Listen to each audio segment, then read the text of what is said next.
Troisième et dernière vidéo consacrée au thème 2 de géographie, niveau première bac pro, l'Afrique, un continent en recomposition. Cette vidéo est consacrée au chapitre 3, la recomposition du territoire africain. La perception du continent africain donne parfois lieu à des approches caricaturales qui tendent à entretenir un afro-pessimisme ou bien un afro-optimisme excessif.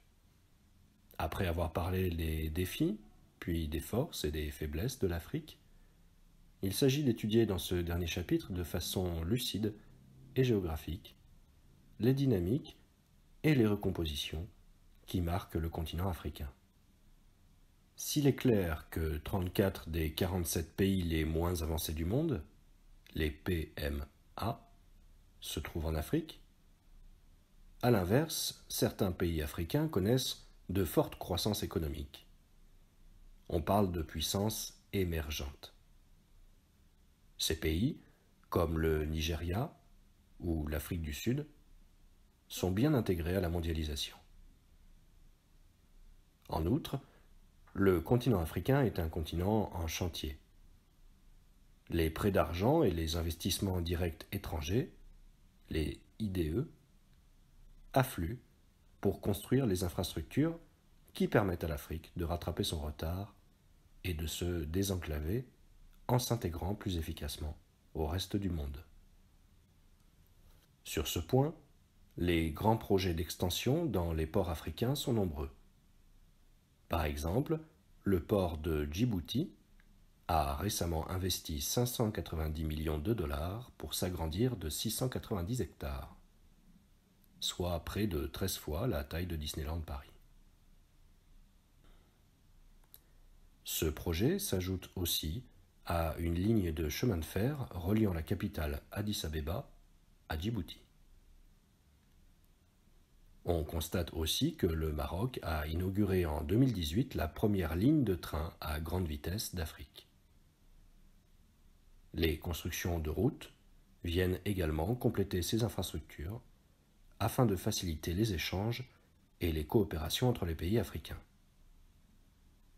Un accord de libre-échange a d'ailleurs été signé en 2019 par 54 pays, la ZLECA, la zone de libre-échange continentale africaine. Cette stratégie de développement des infrastructures de transport est appelée corridor de développement. Elle vise à mieux relier les ports africains avec l'arrière-pays, tout en développant les régions traversées. Pour attirer les investissements étrangers, les gouvernements africains ont également recours à des zones économiques spéciales, des ZES. Ce sont des zones franches qui offrent des avantages afin d'inciter des entreprises étrangères à s'installer. Ce sont souvent des avantages fiscaux, des droits de douane réduits ou des formalités administratives simplifiées, parfois même concernant le droit du travail. Ainsi, depuis 2019, l'ONU s'inquiète du sort des travailleurs immigrés indiens dans une ZES au Gabon, qui s'apparente à du travail forcé. Il est clair cependant que l'Afrique attire les investisseurs étrangers, comme l'Inde, la Turquie ou plus particulièrement la Chine. Car 60 ans après la décolonisation du continent africain, une nouvelle donne chinoise règne en Afrique. En effet, la Chine est particulièrement bienveillante avec l'Afrique. Mais cette bienveillance n'est pas totalement désintéressée. En 1995, les échanges entre la Chine et l'Afrique s'élevaient à 3 milliards de dollars. En 2017, ils s'élèvent à 143 milliards de dollars. Depuis 2009, la Chine est ainsi devenue le premier partenaire commercial de l'Afrique. Pour exemple, en 2017, la Chine représentait 40% du commerce extérieur de l'Angola. La menace de dépendance commerciale est donc bien réelle dans certains pays d'Afrique. Mais la Chine prête généreusement à l'Afrique. En Éthiopie, la Chine a ainsi prêté 575 millions en 2015 pour la construction d'un métro aérien à Addis Abeba. Au Kenya, ce sont 3,7 milliards prêtés en 2017 pour la construction d'un nouveau train reliant Nairobi, la capitale, à Mombasa, la principale ville portuaire du pays. Or, s'il est évident que ces prêts participent au développement africain, ils participent aussi à son endettement, qui devient également important.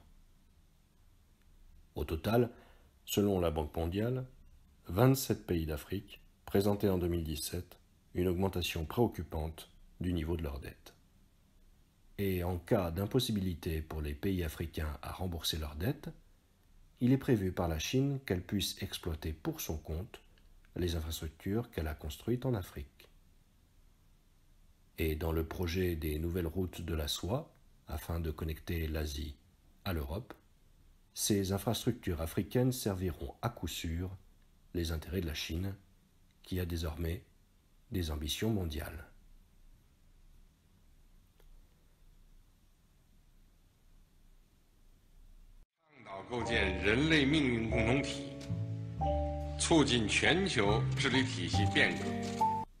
Reste que, si le continent africain ne participe actuellement qu'à 3% du commerce mondial, son taux de croissance de 4% est encourageant.